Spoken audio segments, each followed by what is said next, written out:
day everyone, I am Sumaya Precious Joy from Group 7 and the title of our report is about integrated approaches to drug and vice control. Ano nga ba ang ibig sabihin ng integrated approaches? Ang integrated approaches po, ito po yung mga tumutulong na sektor para resolbahan po yung mga problema about sa droga, prostitusyon, sa sugal, at sa iba pa na related dito. So, ito pong integrated approaches is mahalaga po siya pagdating sa ating mga kapulisan. Bakit po?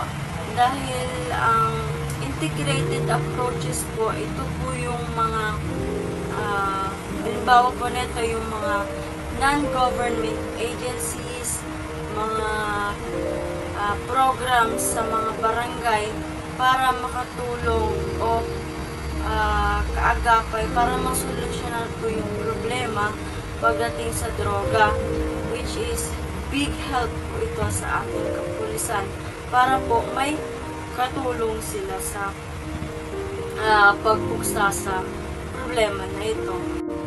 And ayun po ang meaning ng integrated approaches. So, in the first part po of our reporting, we will tackle about the multi-sectoral strategies po. So, ito po yung mga collaboration between law enforcement, public health agencies, and also the community po naman police.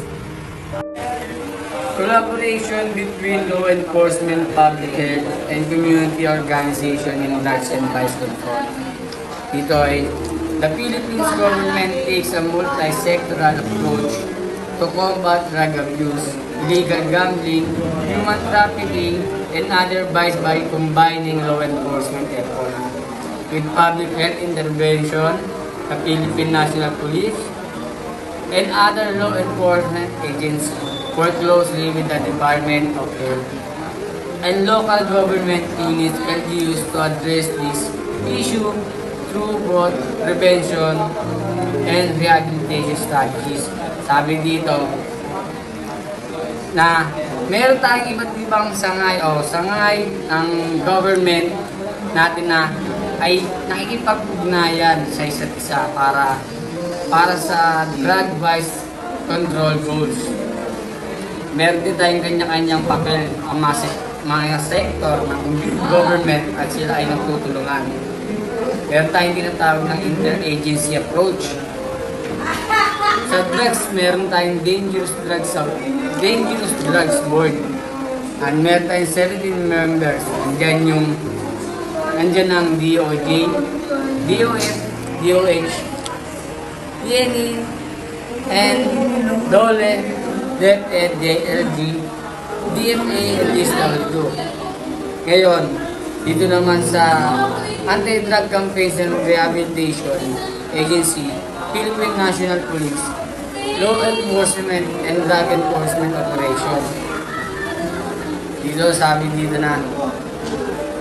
naman sa drug, ayon sa RA 9165, ang PDEA ang main force regulating dangerous drugs. Kaagapay naman ang PNP at NBI's drug control. Pumapasok naman ang DOJ at CHR, Commission of Human Rights, upang makasiguro ang karapatan ng mga drug-related person ay nasusunod. Nandyan din ang mga correctional sectors natin, Bucor at BGNP, para masigurado ang rehabilitation. Nandyan din ang pagdating sa rehabilitation. Nandyan ang DOH para masigurado ang kalusugan nila. Sumusuporta din ng DOH sa rehabilitation. Ngayon, pagdating sa campaign against drugs, nandyan ang DepEd, pati na din ang multimedia upang magpalagat ng awareness. Ano nga ba ang main role ng DSWD? Ang main role naman ng DSWD ay para sa mga CICL. Ano nga ba ang CICL? child in conflict with law. Lahat sakop niyan, drugs at iba pang vice crimes. Sila ang tumutulong sa mga CICL na ma-rehabilitate sila at sila rin ay protektahan. Pumapasok din sila upang masiguro na mga CICL na ito ay may magandang kinabukasan. Meron tayo dito anti-drug campaigns and rehabilitation programs. Naka-indicate naman dyan yung community-based drug rehabilitation program, Bahay Silangan Reformation Center, and Oplan Tokang, and last is Badak. Ano nga ba yung Badak? Barangay Anti-Drug Abuse Council. Okay. Dito naman, ang barangay ay tumutulong din sa law enforcement. Sila ay nagbibigay ng impormasyon sa mga law enforcement. Importance of integrating legal, tsaka health and social interventions po in drug and vice control.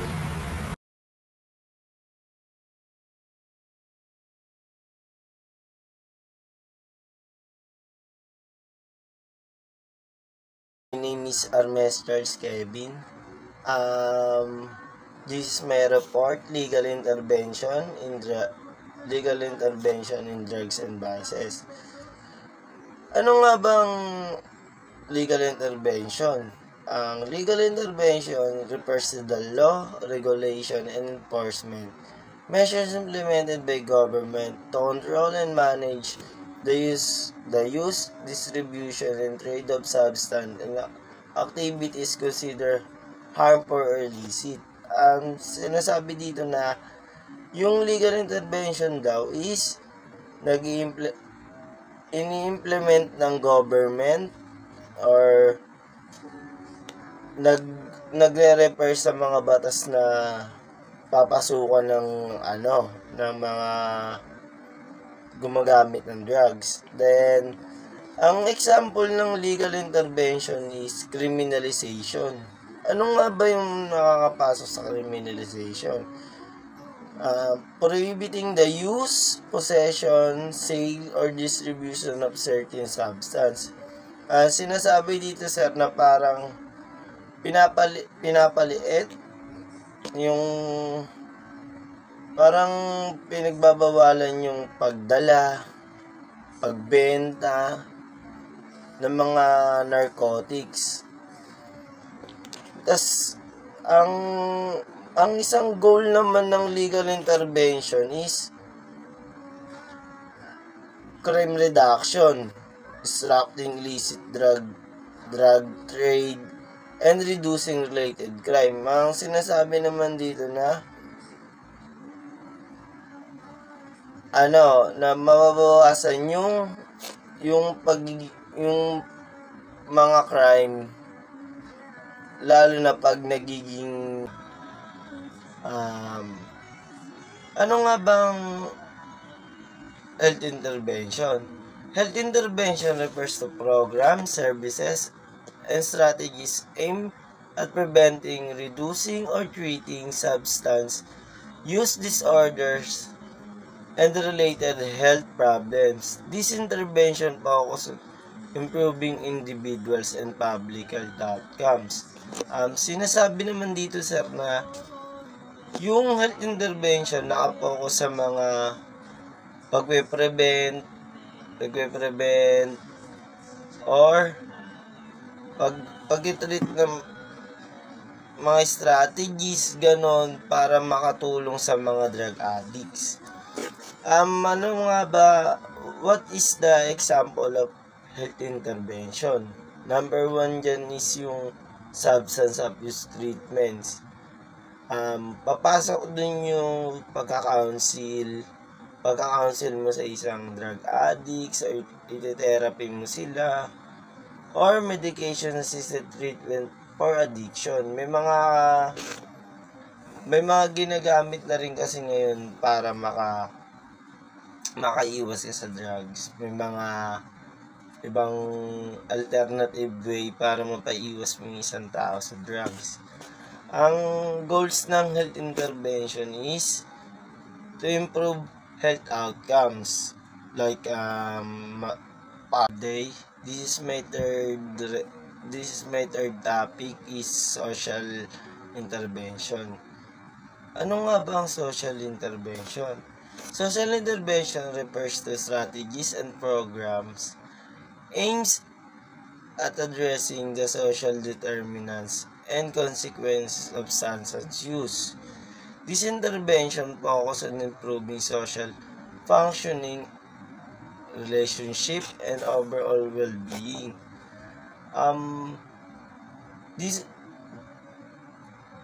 Dito naman sa social intervention, may mga example like community-based programs, family support, peer support groups, social skill training.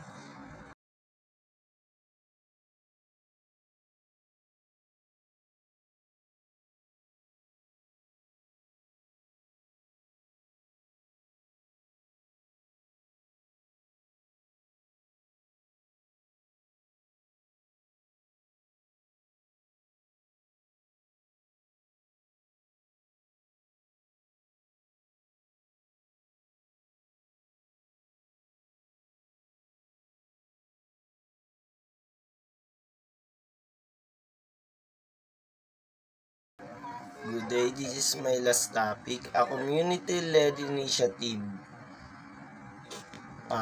What is community-led initiative?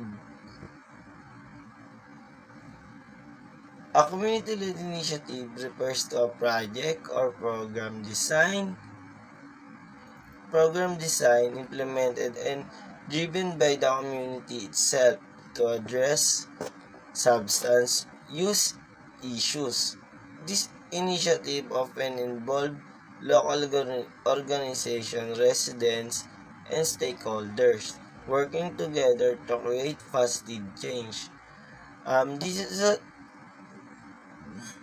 Dito naman sa community-led initiative, may apat siyang karakteristik: the community ownership, local relevant, participatory approach, collaborative, and may mga example din yung community-led initiative like peer support groups, prevention program, community outreach, and advocacy. May benefits pa yung community-led initiative like increased relevance, improve engagement, sustainability, and the last one is empowerment. The community-led initiative play a vital role in addressing substance use issues and promoting positive change in community. Yeah, thank you.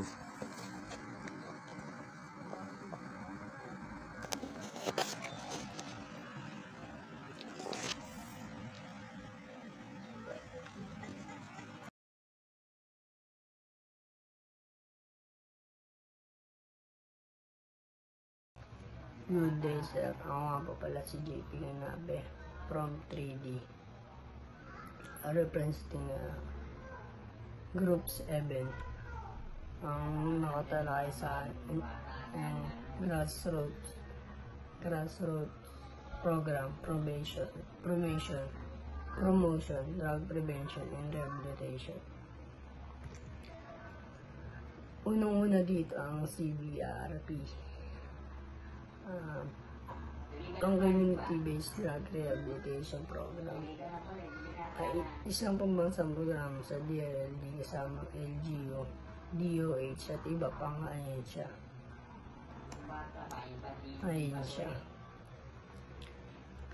Layunin din nito ang pagbibigay ng counsel sa pagsasanay at rehabilitation para sa mga sumukong drug user. Sinasagawa ito sa barangay sa tulong ng BADAC. Pangalawa, ang Anti-Drug Abuse Council o BADAC.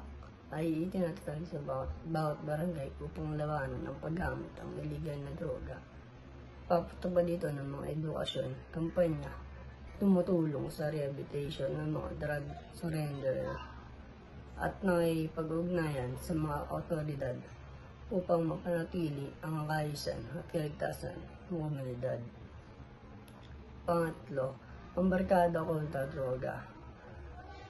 Ang programang ito ay nag-aano sa pangkabataan ng DDB na nagtataguyod ng advokasya para sa laban droga, pamamagitan ng leadership, training, workshop at aktibidad para sa mga kabataan. Pangatlo, ang mga faith-based rehabilitation program ay pinangungunahan ng simbahan at religion grupo upang tumutulong sa mga drug dependent. Kabilang dito ang mga council at suporta halin sa pananampalataya gaya ng programa ng Simbahang Lingkod ng Bayan, Balay Silangan sa Davao City. Pangatlo, ang Balay Silangan pambansang programa. Ito ay tinataguyod ng PDEA para sa mga drug offender na nagsuko sa ng sarili. Layunin nitong bigyan sila ng kakabuhayan, moral recovery program at counseling. Tinutulungan sila magbagong buhay at muling may pagmamayan na pamamagitan ng suporta at pagsasanay sa komunidad. Isa rin dito ang Sigip Bata Solved program. Dito sa Manila Department of Social Welfare o MDSW para sa mga kabataan lansangan na naglululong sa solvent. Tulad ng rugby, nagbibigay ito ng mga rehabilitation council at alternatibong edukasyon upang mailayo sila sa mga masamang bisyo. Rules of Non-Government Organization or NGOs. So, number 1 is advocacy and awareness. Dito naman is tumutulong ang NGOs magbigay kaalaman sa publiko tungkol sa mga issue gaya ng paggamit ng droga, AIDS, or HIV at sugal. Ginagawa nila ito sa pamamagitan ng mga seminar, workshop, at social media campaigns. Number 2 is rehabilitation and support service. Dito naman is may mga NGO na may sariling rehab center para tumulong sa mga taong gustong magbago. May counseling, skill training, at livelihood programs para matulungan silang bumalik sa normal na pamumuhay. Number 3 is policy development and legal support. Dito naman is sumusuporta rin sila sa paggawa ng mas makataong batas tungkol sa droga. Pinaglalaban nila ang karapatan ng mga taong apektado ng bisyo. Number 4 is harm reduction program. Dito naman is namimigay sila ng malinis ng kondom at health kits para maiwasan ang pagkalat ng HIV o AIDS at iba pang sakit lalo na sa mga high risk. Example of NGOs in the Philippines. So, number 1 is Love Yourself Incorporation. Dito naman is nakafocus sa HIV o AIDS prevention at education tungkol sa ligtas na pakipagtalik. Number 2 is Tambayan Center for Children's Rights. Dito naman tumutulong sa mga street children para maiwasan nila ang droga at iba pang bisyo. So, number 3 is DDB affiliated NGOs. Dito naman konektado sa Dangerous Drug Board. Sila ay nagpo-focus sa community-based drug rehabilitation program. Rules of religious group. So, number 1 is moral and spiritual guidance. So, dito naman is tinuturuan nila ang mga tao ng tama at mali ayon sa pananampalataya. Pinapaalala nila na masama epekto ng droga, sugal at iba pang bisyo. Number 2 is rehabilitation and counseling. Dito naman is may mga simbahan at religious group na may sariling rehab programs na gumagamit ng pananampalataya bilang gabay sa pagbabago. Number 3 is community support and reintegration. Dito naman is tumutulong sila sa mga pamilya ng mga taong nalulong sa bisyo at nagbibigay ng training para matulungan ang mga taong magbagong buhay. Number 4 is advocacy for social change. Dito naman is madalas din silang nagsasalita laban sa mga social issue gaya ng kahirapan at katiwalian.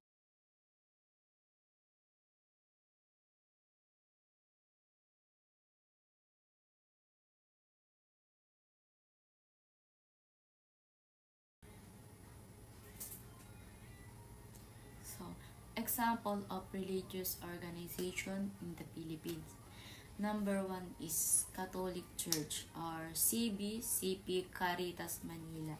Dito naman is may mga community-based na rehab programs at social service para sa may hirap. Number 3 is Islamic Center and Mosques. Dito naman is nagbibigay ng counseling at youth programs lalo sa mga Muslim communities. Number 3 is Born Again Evangelical Groups. Dito naman is aktibo ang mga anti-drug campaign at nag-ooperate ng faith-based rehabilitation programs.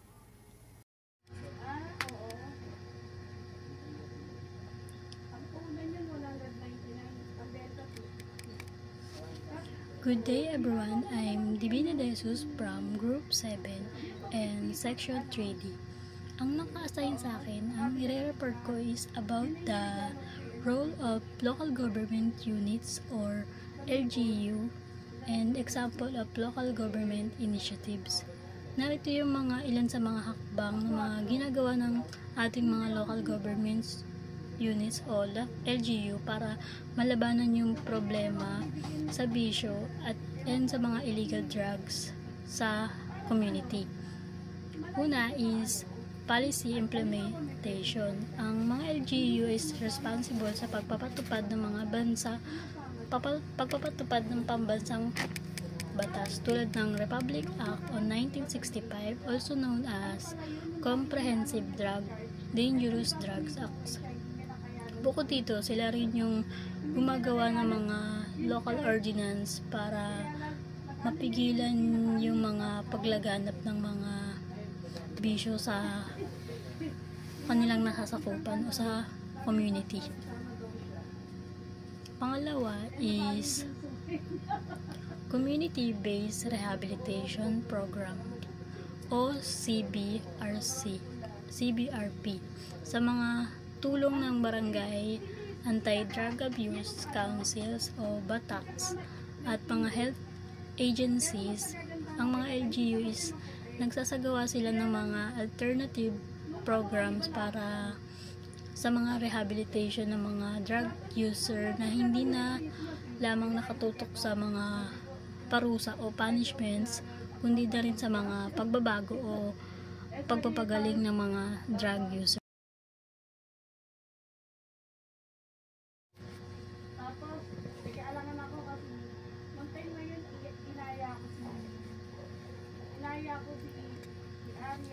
Halimbawa ng mga narito is yung mga ilang local government initiative tulad ng Quezon City Anti-Drug Abuse Advisory Council. Active sila sa mga pagpapatupad ng community-based drug rehabilitation program, pagpapatupad ng community-based rehabilitation para matulungan yung mga drug dependents na gumaling sa pamamagitan ng mga program sa loob mismo ng kanilang community, nang hindi kailangang ilagay agad sa malalaking rehabilitation centers. Layunin nilang gawing abot kamay yung tulong at pagsuporta sa mga nangangailangan.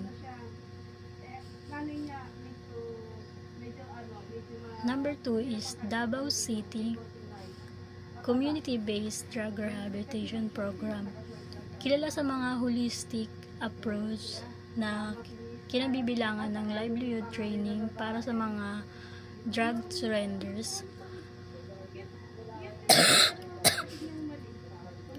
Nagbibigay sila ng holistic o pag-aalaga sa mga nag-undergo ng rehabilitation, hindi lamang sa mga gamot kundi pati na rin sa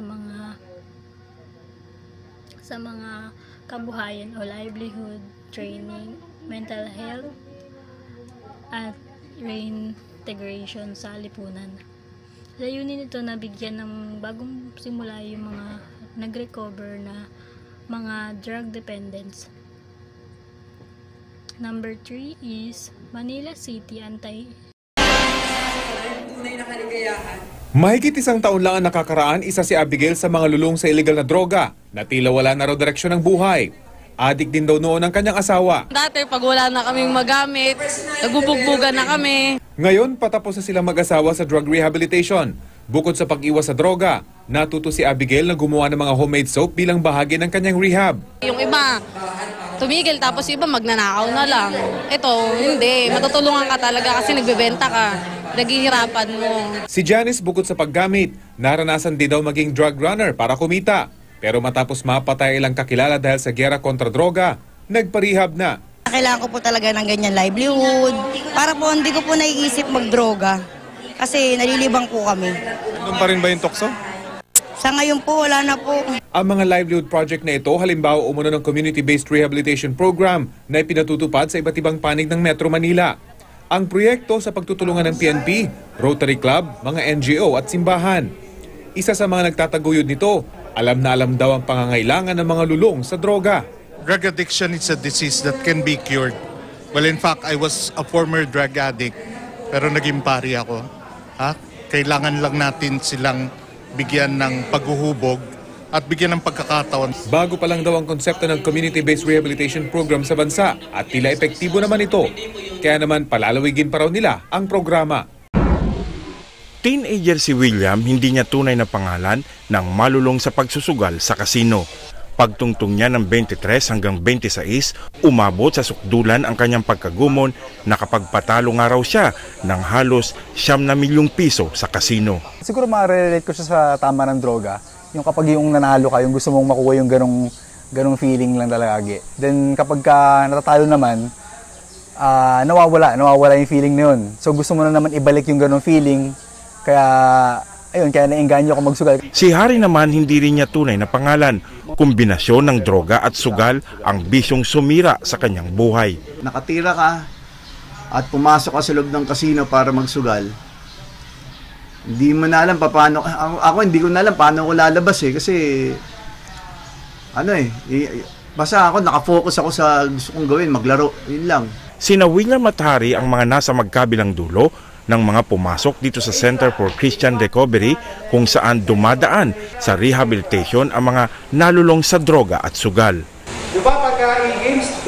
Estudyante ang tawag sa kanilang mga nasa rehabilitation center. Dumadaan sa counseling tungo sa pagbabago hanggang tuluyang talikuran ang pagkagumon sa bisyo. Bumalik na lang dito sa pasilidad si William para sa kanyang follow-up rehabilitation program. Laking pasasalamat ni Harry at William sa kanilang pamilya na naghikayat sa kanilang pumasok sa center. Kailangan din nila intindihin na may problema yung isang addict, isang gambler, para matulungan siya ng tama. Ang addiction sa droga at pagsugal, isa lang yan. Isang klaseng distraction lang ang gagawin sa buhay sa buhay ng isang tao. Iba ang paraan ng gamutan dito, target ang kaibuturan ng pagkatao na natabunan ng bisyo. This is a kindergarten spirituality na tinuturo namin unti-unti sa mga estudyante na may sakit na addiction, mapa alcohol, gambling o drugs man yan. Bukas ang Center for Christian Recovery